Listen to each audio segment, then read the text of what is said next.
Merci à tous pour votre patience. Le propriétaire des lieux saura le faire mieux que moi. En ce qui me concerne, je vais essayer laborieusement de restituer ce qu'on s'est dit depuis ce matin, en laissant bien entendu le soin au FONGAD de dresser les perspectives. Alors, depuis ce matin, on s'était engagé dans une aventure exaltante, c'est de partager nos idées avec les promoteurs de FONGAD, de partager nos projets, de partager nos préoccupations, en vue d'optimiser la mise en œuvre de cet important projet pour le PSE.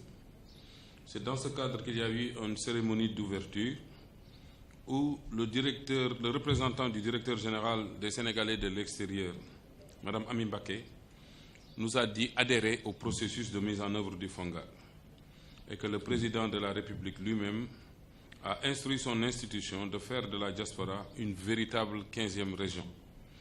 J'insiste sur l'adjectif véritable. Il ne s'agit pas d'une décomposition administrative, mais d'un véritable pilier économique du Sénégal. Elle a également parlé du partenariat ouvert qui implique tous les migrants.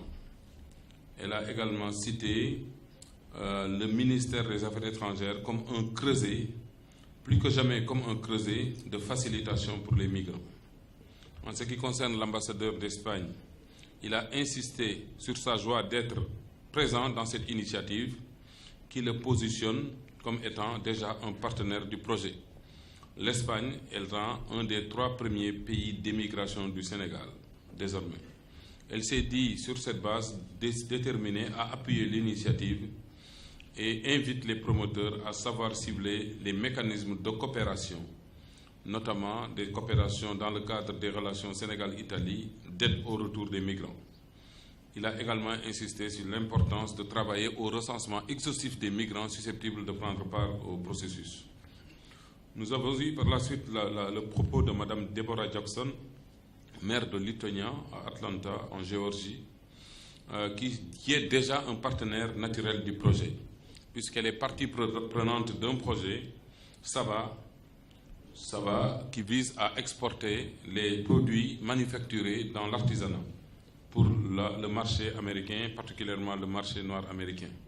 Sa ville, en tout cas, dit-elle, est extrêmement intéressée par tout ce qui est industrie et confection. Quant au président Madani Ndiaye, il nous a servi l'historique du projet, les possibilités, les défis et l'ambition, ainsi que les partenariats souhaitables avec les institutions. Le ministre Khoudiambaye, en charge de la promotion des investissements, nous a dit les conditions pour lesquelles qui dictent le partenariat avec l'État et la mobilisation des migrants. Cette condition porte le nom d'une seule personne, ou d'une entité, ou si vous voulez, d'un seul facteur. C'est la transparence et la bonne gouvernance du FONGAD.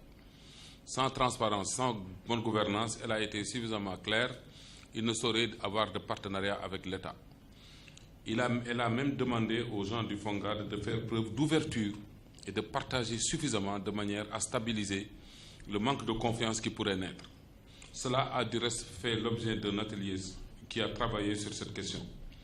Elle a insisté sur le caractère novateur du projet dans le contexte du PSE qui permettra, elle en est sûre, de drainer les ressources vers les secteurs productifs. Elle a également dit que le secteur privé en général et le FONGAD, la diaspora en particulier, devraient être les réalisateurs de 60% des projets du PSE. Elle a dit que les options de l'État de miser sur ce secteur privé doivent être confortées dès lors que les premiers résultats obtenus par cette option, à savoir la montée de notre taux de croissance à plus de 6%, est une option, est un facteur qui valide l'option de miser sur le secteur privé. Les présentations ont été faites pour la direction des Sénégalais de l'extérieur par M. Abdou Cissé, qui a fait un recensement exhaustif, qui a appelé un recensement exhaustif en accès à la propriété foncière, au besoin d'articuler le FONGAD avec l'acte 3 de la décentralisation, au développement sur les informations d'opportunité. Le PUDC a relaté sa mission, qui est de créer une ruralité moderne, si on veut être bref, avec une ambition de 422 milliards d'investissements en partenariat avec la BID, la BAD, le PNUD. Pour le moment, le fonds dispose de 123 milliards qui permet de réaliser un certain nombre de forages, dont 42 sont au standard international. Il a parlé de la construction d'une cohésion des territoires qui dicte les interventions du PUDC, ainsi que l'élargissement du PUDC au soutien à la transformation. Il a parlé du faible taux d'électrification dans certains milieux comme le Sénégal oriental, en faisant un clin d'œil à Fongad pour prendre possession des projets que le PUDC ne saurait financer faute de ressources. Les résultats à mi-parcours sont encourageants pour son institution qui se dit ouverte au partenariat avec la diaspora. Quant à Abdoulaye Ly, directeur de la promotion des investissements, il a parlé des stratégies assises pour soutenir l'investissement de la diaspora. Ces stratégies portent sur la définition des réformes, sur les partenariats publics-privés, sur l'aménagement d'un guichet unique au sein de l'APIX, exclusivement dédié à la diaspora, suivant une décision présidentielle du 6 juin 2016 à Dakar. Il a parlé des opportunités offertes par les ES, considérant que les investissements de la diaspora à travers le monde qui ciblent les zones économiques spéciales sont des investissements réputés très optimaux, aussi bien en Pologne, en Chine, en Inde qu'en Afrique du Sud. Il a également évoqué les facteurs de production. Quant à Boubacar Sissoko, il a dressé les axes opératoires du Fongad, les secteurs prioritaires, les projets sélectionnés. Il a même fait la présentation des promoteurs du projet et insisté sur leur expertise qui laisse présager, au-delà des aspects financiers, d'un apport en savoir-faire pour le Sénégal. Il a également donné les orientations financières du projet, les méthodologies de collecte. En ce qui concerne les interventions qui ont donné lieu à ces exposés, ils ont porté sur la croissance économique en général, qui interroge beaucoup de Sénégalais au regard de son caractère inclusif. Ils ont demandé, les intervenants, de soutenir les PME qui existent déjà, pour ne pas avoir, selon leur dire, à réinventer l'eau chaude. Il y a des PME, en effet, en recherche de financement, que le Fongad gagnerait à soutenir et qui ont déjà une expérience, qui sont juste en besoin de partenariat et de financement. À cette question, une réponse assez claire a été donnée. On a également parlé des critères ayant présidé à la sélection des projets qui nous ont été présentés ici par Boubacar Sissoko. Ils ont parlé également de la nécessité pour l'État, s'il veut satisfaire les besoins d'investissement, de continuer à s'investir dans les infrastructures de soutien, notamment les routes, les ponts, les chemins de fer, les transports. Il y a un besoin de coordonner et de mutualiser les efforts de l'État en matière d'appui à l'investissement privé. Il y a disponibilité de l'expertise locale pour aider le Fongad à réaliser ces projets.